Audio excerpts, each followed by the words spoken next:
Assalamualaikum warahmatullahi wabarakatuh. Perkenalkan, kami dari kelompok 1 Oceanografi Rombel 1. Di sini saya akan menjelaskan tentang teori asal-usul lautan dan samudra serta alasan mengapa pentingnya mempelajari lautan dan samudra. Nah, yang pertama, apa sih itu lautan dan samudra? Jadi, lautan adalah hamparan air asin yang mengelilingi benua atau daratan dengan skala relatif sempit. Nah, sementara samudra itu dalam skala relatif luas. Jadi, perbedaannya jika lautan dalam relatif sempit, sementara samudra dalam skala relatif luas. Teori asal-usul lautan dan samudra. Yang pertama, teori pembentukan lautan. Proses terbentuknya lautan hingga saat ini tidak terlepas dari proses pembentukan bumi, karena lautan merupakan bagian dari bumi, sehingga keduanya saling berkaitan. Nah, umur bumi sekarang diperkirakan mencapai 4,5 miliar tahun yang lalu. Namun, kapan terbentuknya lautan itu belum diketahui secara pasti. Jadi, masih berupa teori-teori atau spekulasi dari berbagai ahli. Nah, teori pembentukan lautan itu sendiri dibagi menjadi beberapa bagian. Yang pertama adalah hipotesis pelepasan lempeng. Jadi, bumi merupakan bagian dari tata surya yang awalnya berupa gumpalan kabut yang berputar. Kemudian membeku dalam bentuk cairan pijar.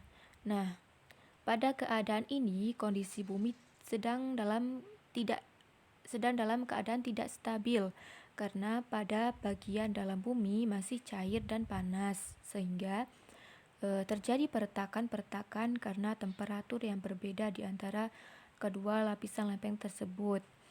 Nah, pada saat itu bumi tetap berevolusi dengan matahari, sehingga gaya sentrifugal yang ada akan membuat kulit bumi yang mengalami peretakan tersebut itu terlepas. Nah, setelah itu akan terbentuk cekungan yang nantinya akan terisi air dan membentuk lautan. Nah, kapan terisinya air ke dalam cekungan itu masih juga belum diketahui secara pasti. Bahkan penentuan umur lautan yang berdasarkan banyak sedikitnya garam-garam terlarut dalam air laut persatuan waktu itu belum bisa memecahkan misteri tersebut. Nah, terdapat juga spekulasi bahwa terisinya cekungan bumi oleh air itu disebabkan terjadinya pengembunan gas-gas H2O. Yang kedua ada teori undasi. Nah, teori ini dikemukakan oleh Van Bemmelen pada tahun 1932 sampai 1935. Nah, teori ini menunjukkan bahwa permukaan bumi yang tidak rata, nah sebagian itu terdapat cekungan dan sebagian lagi berupa tonjolan atau pegunungan. Bentuk bumi yang tidak rata tersebut itu diakibatkan oleh gelombang naik turunnya magma, sehingga bagian yang cekung yang nantinya terisi oleh air itu akan menjadi lautan. Nah, yang ketiga itu teori tektonik lempeng yang dikemukakan oleh Wegener tahun 1929. Nah, Wegener sendiri menganggap bahwa benua yang sekarang ini selalu bergerak terapung di atas bahan yang cair. Lempeng bumi atau benua tersebut dapat berpisah ataupun berbenturan. Nah, akibatnya terbentuklah celah dan terisi air yang nantinya akan menjadi lautan. Yang selanjutnya ada teori pembentukan samudra. Menurut Hill, yaitu seorang pakar geolog asal Inggris, ia menyatakan bahwa kulit bumi itu mula-mula terjadi di bagian kutub, kemudian meluas dan terbentuklah kontingen-kontingen yang mengakibatkan proses radioaktif yang sangat kuat itu dibarengi dengan panas yang ada di bawah muka bumi, itu keduanya menyebabkan permukaan bumi mengambang. Nah, magma basaltis yang ada di bawah benua itu berperan sebagai dasar samudra. Nah, kemudian juga ada teori menurut J.H.F. Grove, yaitu seorang ahli. Ia mengemukakan bahwa asal mula kulit bumi itu tidak hanya berada di daerah kutub, tetapi seluruh muka bumi. Lalu tekanan yang ada dan kuat itu menyebabkan retakan dan nantinya terisi air menjadi samudera. Kemudian juga terdapat teori menurut Belousov, yaitu seorang sarjana geofisika Uni Soviet. Ia mengemukakan bahwa dasar samudra terjadi akibat pemerosotan tanah daratan. Nah, teori pembentukan samudra itu sendiri dibagi menjadi beberapa teori. Yang pertama, ada teori kontraksi. Nah, teori ini menyatakan bahwa beberapa waktu setelah bumi terbentuk, bumi masih dalam keadaan panas. Kemudian mulai mendingin dan terbentuklah kulit bumi. Nah, proses pendinginan menyebabkan terjadinya pengerutan kulit bumi sehingga batuan yang ringan dari kulit bumi itu melengkung dan retak, maka magma keluar dari permukaan bumi. Nah, setelah itu terbentuklah cekungan samudra. Yang kedua ada teori gravitasi. Nah, teori ini menjelaskan bahwa cekungan samudra itu terbentuk ketika suatu bintang besar itu mendekati bumi. Nah, karena gravitasi yang ada, maka terjadi tarik-menarik antara bintang dengan bumi.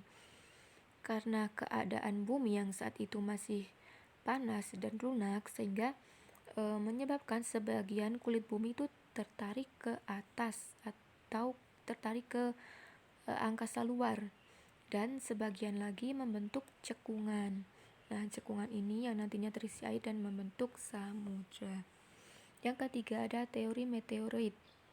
Nah, teori ini menjelaskan bahwa samudra itu terbentuk oleh jatuhan meteor ke permukaan bumi, sehingga bekasnya itu membentuk sebuah cekungan. Nah, cekungan itu yang akan terisi air dan membentuk samudra. Kemudian yang keempat itu ada teori pergerakan benua. Nah, menurut teori ini,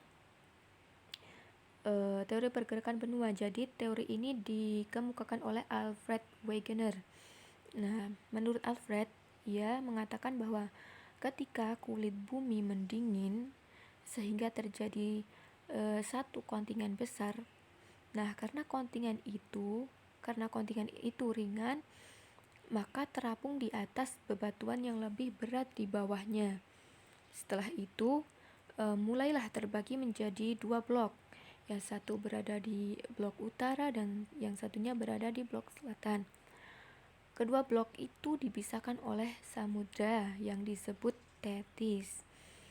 Nah, karena blok-blok ini terapung dan bergerak, maka blok tersebut memecah menjadi bagian-bagian yang lebih kecil.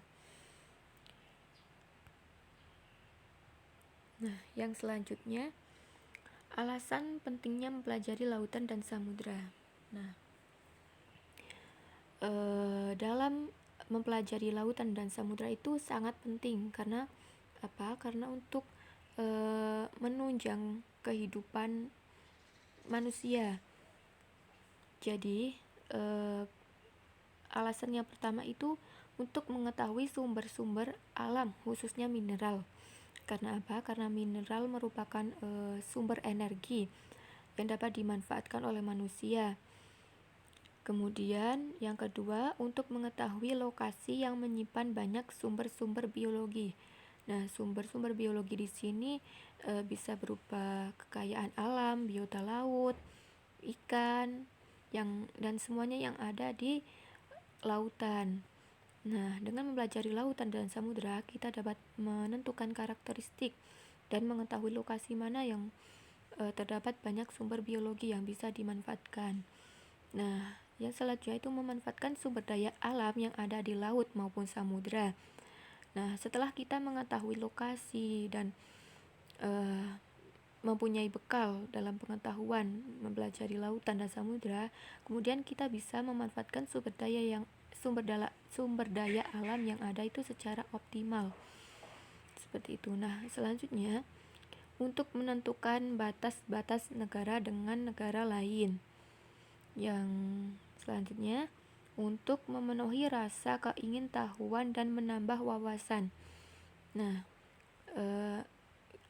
seperti yang sudah diketahui bahwa manusia itu haus akan ilmu pengetahuan. Jadi, manfaat mempelajari lautan dan samudera itu juga penting untuk menambah wawasan dan rasa keingintahuan manusia.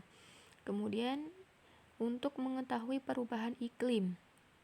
Nah, karena lautan sebagai pengendali iklim agar tidak ekstrim dan dingin, sehingga penting untuk mempelajari lautan. Yang terakhir, laut dan samudera berperan sebagai tempat cadangan makanan, sumber air bersih cadangan setelah sumber air tawar, dan juga menyerap karbon dioksida. Mengetahui bahwa di dalam lautan itu juga terdapat plankton. Nah, plankton tersebut juga dapat menyerap karbon dioksida. Seperti itu. Terima kasih atas waktunya. Sekian dari saya. Wassalamualaikum warahmatullahi wabarakatuh.